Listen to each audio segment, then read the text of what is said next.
जो लोग वृंदावन जा चुके हैं तो उन्होंने कुंज की गलियों में अंग्रेज़ों को देखा होगा। जो इस्कॉन टेम्पल गए हैं उन्होंने भी देखा होगा। कितने सारे अंग्रेज़ हैं जो यूएसए से इंग्लैंड से आकर कृष्ण की भक्ति करते हैं, जिनका कोई भी पर्पज़ नहीं है जीवन के लिए, सिर्फ श्री कृष्ण की भक्ति उनका मेन मकसद है। तो इन अंग्रेज़ों के ऊपर हमारे ठाकुर जी की कृपा कैसे हुई, आज का प्रसंग इसीलिए लेकर आई हूँ, तो ध्यान से सुनना। जय श्री कृष्णा दोस्तों, राधे राधे। दोस्तों, बात 1940 की है, जब भारत पर अंग्रेज़ों का शासन था। बिहार में एक डैम बनाने के लिए इंग्लैंड से एक इंजीनियर को बुलाया जाता है। उन दिनों बारिश बहुत ज़्यादा होती थी और बिहार में एक डैम बनाने की आवश्यकता थी।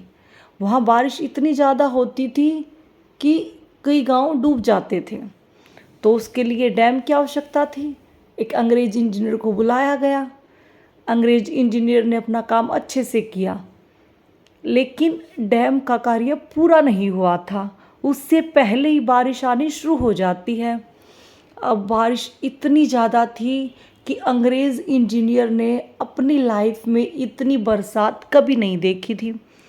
तो अब इंजीनियर सोचता है, जाने क्या होगा। अब अगर ये डैम टूट गया, ये बांध टूट गया, तो मुझे जेल भी हो सकती है और मेरे देश का भी नाम खराब होगा कि इंग्लैंड के लोग अच्छा कार्य नहीं करते हैं। और यहाँ के राजा महाराजा तो बिल्कुल भी नहीं मानेंगे, वो तो हमारे देश को ही बदनाम कर देंगे। इतनी जिल्लत भरी ज़िंदगी मैं कैसे जीऊँगा। यह सब सोच रहा था अंग्रेज इंजीनियर, और वह बांध के पास जाता है। जाकर देखता है कि कितनी बरसात हो रही है, कितना पानी आ रहा है और बांध ठीक से बना हुआ है कि नहीं बना हुआ है। तो जैसे ही अंग्रेज इंजीनियर ने देखा तो क्या देखा कि बांध में दरारें आ गई हैं। तो अंग्रेज इंजीनियर समझ जाता है कि बांध ज़्यादा देर तक नहीं रुकने वाला। अगर बारिश ऐसे ही होती रहेगी तो बांध टूट जाएगा और समय की, पैसे की, जान की बहुत ज़्यादा हानि होने वाली है। और इतनी हानि होगी तो मुझे जेल भी हो सकती है। सारी उम्र जिल्लत भरी ज़िंदगी जेल में काटने से अच्छा है जब ये बांध टूटेगा तो मैं भी इसके साथ अपनी जान दे दूंगा। यह सोच ही रहा था। इतने में अंग्रेज इंजीनियर को कुछ गाने की आवाज़ आती है। सामने एक झोपड़ी थी। झोपड़ी में मजदूर गा रहे थे अपनी मस्ती में। तो अंग्रेज ने सोचा, अरे यहाँ तो ये बांध टूटने वाला है, इतनी मूसलाधार बारिश हो रही है और ये लोग क्या गा रहे हैं। तो अंग्रेज इंजीनियर सोचकर जाता और पूछता, तुम लोग क्या कर रहे हो। तो मज़दूरों ने बताया कि साहब, हम अपने कृष्ण की पूजा आराधना कर रहे हैं और हम बोल रहे हैं कि बरसात को रोक दो और हमारी रक्षा करो। तो अंग्रेज इंजीनियर ने कहा, अच्छा, ये क्या आपकी बात मानते हैं? कौन है ये?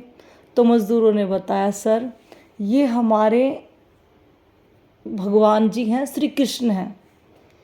अगर ये चाहेंगे तो ये बांध बिल्कुल नहीं टूटेगा और हमारा कोई नुकसान नहीं होगा। तो अब अंग्रेजी इंजीनियर कहता है, तो मेरी तरफ से भी प्रार्थना कर दो कि बांध नहीं टूटना चाहिए, नहीं तो मैं अपनी जान दे दूंगा, मैं नहीं जिल्लत भरी ज़िंदगी जी सकता। तो मज़दूरों ने कहा कि साहब, आप भी प्रार्थना कीजिए, अगर आप प्रार्थना करोगे तो ज़रूर आपका कार्य होगा और श्री कृष्ण आपकी ज़रूर सुनेंगे। तो मज़दूरों ने बताया कि साहब, आप बोलिए कि हे श्री कृष्ण, हमारी रक्षा करो, हमारी रक्षा करो, श्री कृष्ण हमारी रक्षा करो। तो अंग्रेज इंजीनियर को इतना ही बोलना आया। उन्होंने कहा कि श्री कृष्ण हमारी रक्षा करो, श्री कृष्ण हमारी रक्षा करो। और ऐसे ही बोलते बोलते काफ़ी देर हो जाती है और अंग्रेज़ इंजीनियर क्या देखता है कि बांध के ऊपर दो बच्चे बैठे हुए हैं। एक बच्चा सांवला सलोना और एक बिल्कुल गोरा।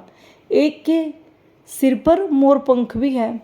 तो अंग्रेज इंजीनियर सोचता, मैंने तो साइंस की पढ़ाई की है, अगर मोर के पंख के ऊपर बरसात का पानी गिरेगा या वैसे भी पानी गिरेगा तो हवा में कैसे लहरा सकता है, और इस बच्चे का तो पंख हवा में लहरा रहा है।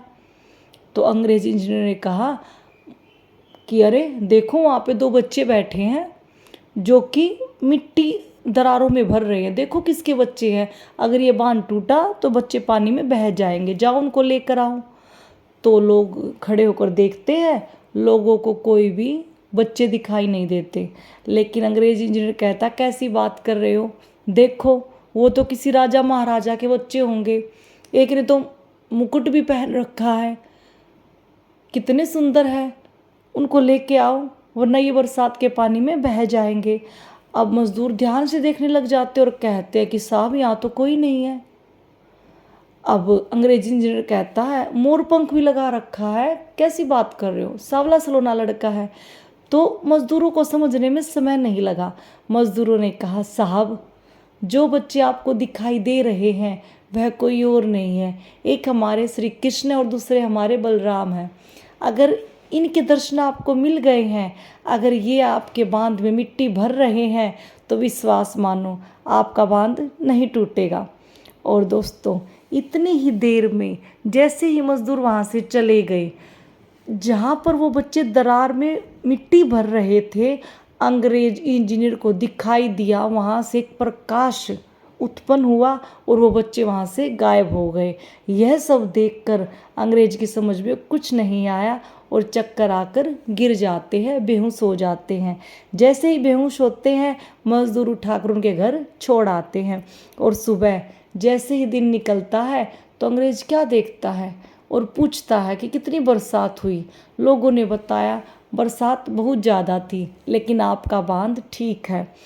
तो अंग्रेज ने सोचा कि सच में श्री कृष्ण हैं, उन्होंने मेरे अधपक्के बांध को टूटने नहीं दिया, जबकि बांध का कार्य पूरा भी नहीं था, बांध में दरारें आ गई थी, इतने बरसात के पानी को झेलने की क्षमता नहीं थी इस बांध में, लेकिन फिर भी श्री कृष्ण ने मेरे बांध की रक्षा की।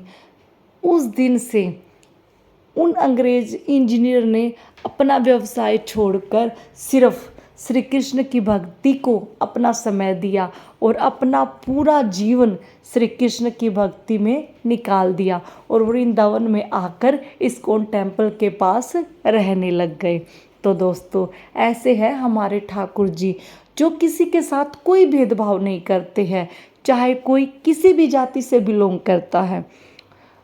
श्री कृष्ण को जो दिल से पुकारता है, अगर श्री कृष्ण को एक बार भी सच्चे दिल से पुकारा जाता है तो ऐसा कभी नहीं हुआ है कि ठाकुर जी ने कभी विलंब किया है। ऐसा हो सकता है कि कई बार हम समय ज़्यादा लगा देते हैं लेकिन हमारे मन में श्री कृष्ण के लिए विश्वास मजबूत नहीं होता है। जब तक हमारा विश्वास मजबूत नहीं होता है तब तक श्री कृष्ण नहीं आते हैं। श्री कृष्ण को पाने के लिए आपके विश्वास की आवश्यकता है। अगर विश्वास मजबूत है तो श्री कृष्ण अपनी लीलाएं, अपनी चमत्कार अपने भक्तों को दिखाते रहते हैं। कोई ना कोई लीला अपने भक्तों के साथ जरूर करते हैं, जिससे श्री कृष्ण के भक्तों को ये पता लग सके कि हमारे ठाकुर जी हमारे साथ हैं। तो दोस्तों आज के लिए बस इतना ही, मिलते हैं अगली वीडियो में, तब तक के लिए श्री